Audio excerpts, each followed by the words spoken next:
Okay, let's be real. For the last couple of years, it's felt like we're in a full-blown AI gold rush, right? We're constantly being told it's going to cure cancer, completely revolutionize how we work, and basically kick off this amazing new era of prosperity. But what if all those billions being poured in aren't actually building a new world? What if instead they're just inflating the most dangerous financial bubble in history? And you know what's really wild? The number one cheerleader for this whole AI revolution, OpenAI's CEO, Sam Altman, even he admits there's a hype problem. I mean, think about that. This is the guy at the absolute center of the storm, and even he's kind of waving a little red flag. When that happens, you've got to ask, what is really going on here? So to get to the bottom of this, we're going to dig in. We're going to look at the huge gap between what AI promises and what it's actually delivering. We'll follow the money, of course. We'll look at the sheer scale of this bet, uncover what the architects of all this are doing behind the scenes, and then, at the end, we have to ask the big question. What is actually being built? All right, first up, the AI paradox. This is where we really get into that massive canyon between the promise of AI and the reality of its products. So on one side, you've got these incredible world-changing promises. And on the other, well, you have products like OpenAI's Sora. Look, it's an incredible piece of tech, no doubt about it. But in the real world, it's being used for everything from just bizarre deepfakes of historical figures to pumping out racist content. And this gets to the heart of the problem. The product isn't just problematic, it's a financial black hole. So let's zoom in on that, on the very strange case of Sora. Because the second you look past those really impressive demo videos, the business model just makes absolutely zero sense. And here is the number that just blows my mind. Analysts estimate that it costs OpenAI more than $5 for every single video a user makes. Every time someone hits that generate button, the company is literally losing money. That is just an insane, unsustainable burn rate. Just think about a platform like TikTok for a second. TikTok gets an endless fire hose of content from its users for free. OpenAI, on the other hand, is paying a fortune for people to create content that, let's be honest, is often just unwatchable junk. They're just burning through cash with no clear way to ever make a profit. And this brings us to the central mystery of this whole thing. If the big, flashy products are hemorrhaging money like this, how on earth can a company like OpenAI afford to spend hundreds of billions on stuff like data centers? Where is all this cash actually coming from? Well, the answer seems to lie in this really strange financial engine. Some people call it circular deals, others call it round-tripping. Whatever you call it, it's a mechanism that creates this powerful illusion of a booming, healthy market. At its heart, it's basically a simple accounting trick, just on a mind-boggling scale. A company, in essence, helps to pay for the purchase of its own products. This creates this illusion of real organic demand, and that's what sends stock prices through the roof. Here's a quick breakdown of how it works. Step 1. Nvidia, the company making all the essential AI chips, invests billions into an AI company, let's say OpenAI. Step 2, OpenAI turns around and uses that same money to sign a huge service contract with a data center provider like Oracle. And then step 3, Oracle, to actually handle that massive new contract, needs to buy billions and billions of dollars worth of chips from, you guessed it, Nvidia. The money makes a perfect circle.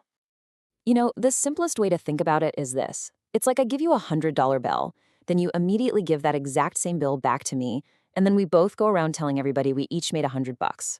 It's not illegal, but what it does is create this incredibly fragile system that's built on inflated numbers, not on genuine customers actually wanting a finished product.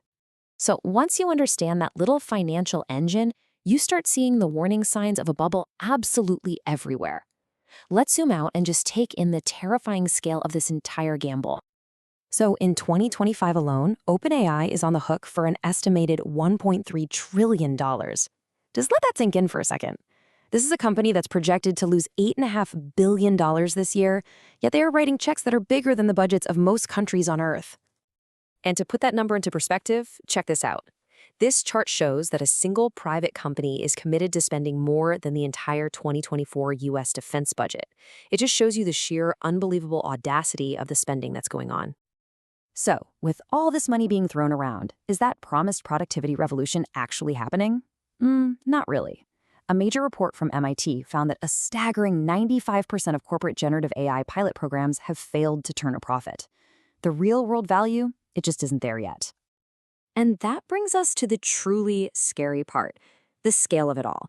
Analysts estimate that this potential AI bubble is 17 times bigger than the dot-com bubble and 4 times bigger than the 2008 housing crisis that nearly broke the global economy. We are in completely uncharted territory here. So, what does this all mean for you? Well, our entire economy is tangled up in this one single bet. As you can see here, just 7 tech companies, all heavily invested in AI, make up over a third of the S&P 500's total value. And that's the index that basically acts as the benchmark for the entire US economy. So your 401k, your retirement, it's all heavily, heavily concentrated on this one single point of potential failure. Now, if the financial risks and the fragile economics aren't enough to convince you, maybe the actions of the tech billionaires behind this whole boom will. This might be the most telling warning sign of all. Let's talk about their escape plan. It's really simple, actually. While they are out there publicly selling us this grand vision of an AI utopia, privately, they're buying what can only be described as apocalypse insurance. And believe me, their actions speak so much louder than their words. And these examples are specific and, frankly, pretty unsettling. You've got Mark Zuckerberg building a massive compound in Hawaii, complete with a giant underground shelter.